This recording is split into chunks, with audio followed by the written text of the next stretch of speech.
ادھر سے خط روانہ ہوا. اب قاصد لے کے جا رہا ہے. اس زمانے کی جو کمیونیکیشن ایسی تو تھی نہیں. اب قاصد نے پیدل یا سواری پہ جانا ہے تو کئی دن لگنے. آج کل کی جو کمیونیکیشن ہے موبائل وغیرہ تو تھے نہیں. اب جناب علی قاصد ادھر روانہ ہوا. ادھر سے معاملہ بدل گیا.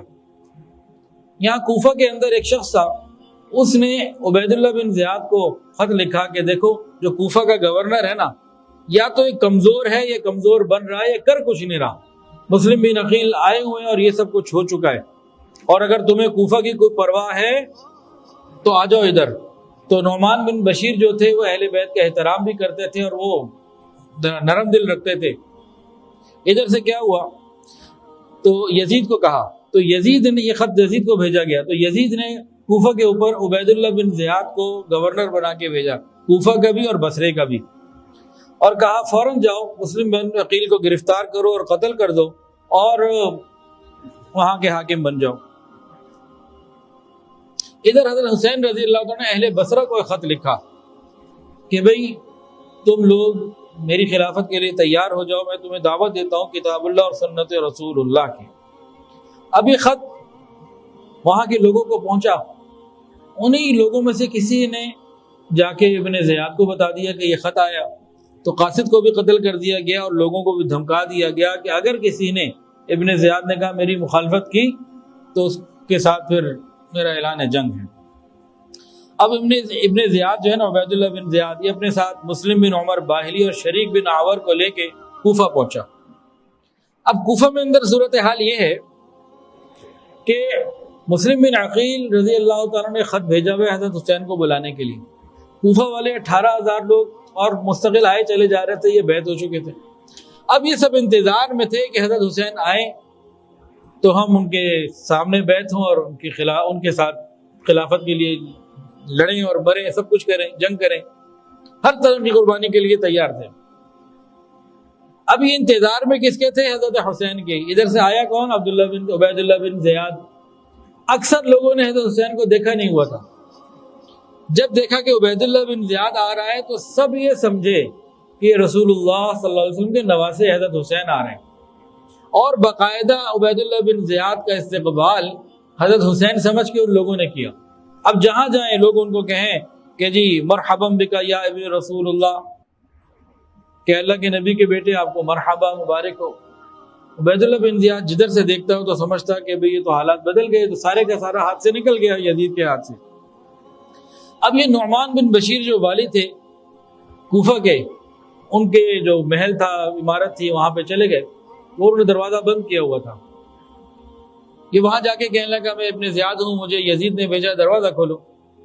ابھی دروازہ کھول کے اندر گیا, کہا کہ آج کے بعد تو میں یہاں کا ہوں حکمران, تو میں معزول کر دیا گیا. اب اگلے دن فجر کے بعد ابن زیاد نے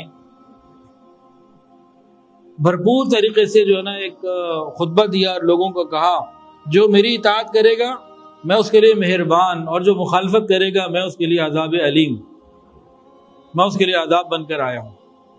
اب اہل کوفہ جو ہے نا ڈر کھانے لگے. ادھر مسلم بن عقیل جو آئے ہوئے تھے نا, یہ جناب علی مختار بن ابی عبید کے گھر میں تھے. ان کو خبر ملی ابن زیاد کے گورنر بننے کی اور صبح اس خطبے کی, تو وہاں سے سیدھا اٹھے. ان کا اب تو میری مخبری ہونے والی ہے, تو سیدھا اٹھے اور گئے ہانی بن عروہ کے پاس, اور ہانی بن عروہ کے گھر کے باہر جا کے دروازہ نوک کیا. ہانی بن عروہ نے ان کو دیکھا تو پریشان, پوچھا جی خیریت سے آئے؟ کہا تمہارے گھر میں پناہ لینے کے لیے آیا ہوں. حالات کو تو وہ جانتا تھا ہانی بن عروہ, کہ اگر آپ میرے دروازے تک نہ آ گئے ہوتے تو میں اتنا بڑا بوجھ اٹھانے کے لیے کبھی تیار نہ ہوتا. آپ جانتے ہیں کہ میرے لیے کتنا بڑا بوجھ ہے, لیکن اب آ چکے ہیں, مروت کے خلاف ہے کہ میں آپ کو واپس بھیجوں. اگر آپ پہلے پوچھتے تو میں آپ کو اندر نہ آنے دیتا. اب اس نے پناہ دے دی. ادھر ابن زیاد اس چکر میں تھا کہ بھئی کسی طرح پتہ لگے مسلم بن عقیل ہیں کہاں پہ, تلاش جاری کی.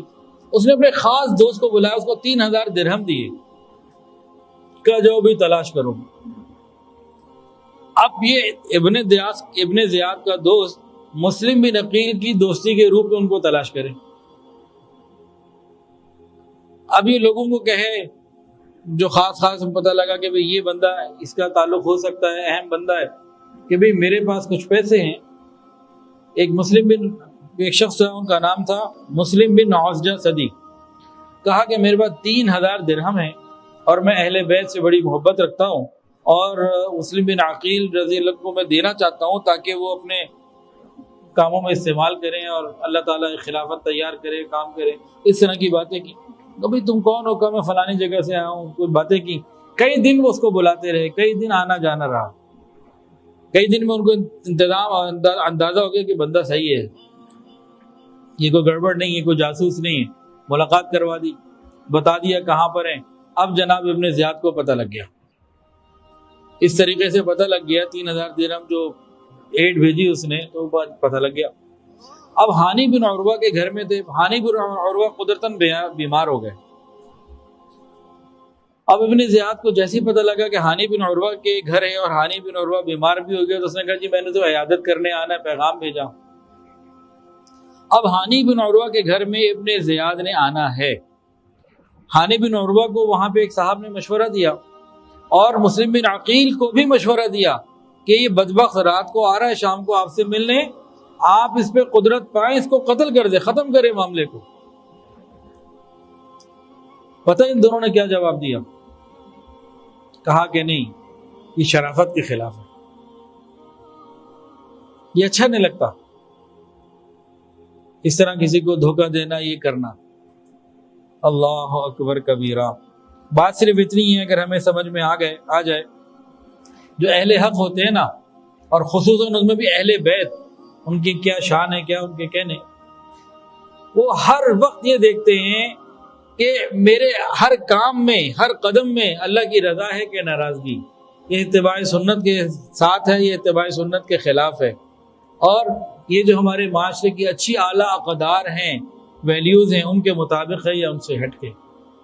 ان ساری چیزوں کو دیکھتے ہیں. جن 3 چیزوں کو ہم بالکل بھول چکے، اللہ کا حکم بھی بھول چکے، نبی کی سنت بھی بھول چکے، اللہ تعالیٰ کا ہم حکم بھی بھول چکے، نبی صلی اللہ علیہ وسلم کی سنت بھی بھول چکے، اور اپنے معاشرے کی جو اچھی اقدار ہیں ان کو بھی بھول چکے. جو اہل حق ہوتے ہیں ان 3 چیزوں کو دیکھتے ہیں پھر آگے بڑھتے ہیں. اس کی پرواہ نہیں ہوتی کہ ہمارا نفع کیا ہے، نقصان کیا ہے. کیوں؟ وہ سمجھتے یہی ہے کہ اللہ کا حکم پورا کرنے میں نفع ہے. ویڈیو کے نیچے سبسکرائب کے بٹن پہ کلک کریں، بیل کے آئیکن پہ کلک کیجئے تاکہ ہر نئی ویڈیو کی نوٹیفیکیشن آپ کو مل جائے.